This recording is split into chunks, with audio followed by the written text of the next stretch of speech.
क्या करते हो? खामोश रहता हूँ। खामोश रहने के अलावा अपने आसपास बिखरी खामोशी को महसूस करता हूँ। तो किसी से बात क्यों नहीं करते? क्या बात करूँ? इतने उदास क्यों हो? नहीं तो अब लिखते भी नहीं हो, अल्फाज ही नहीं मिलते।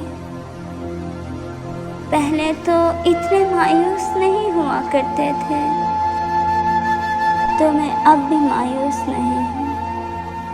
तो फिर आँखों में नमी क्यों आ जाती है बात करते?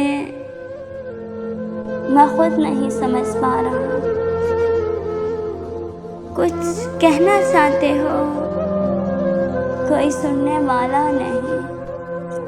मुझसे कह दो, कहने को भी कुछ नहीं।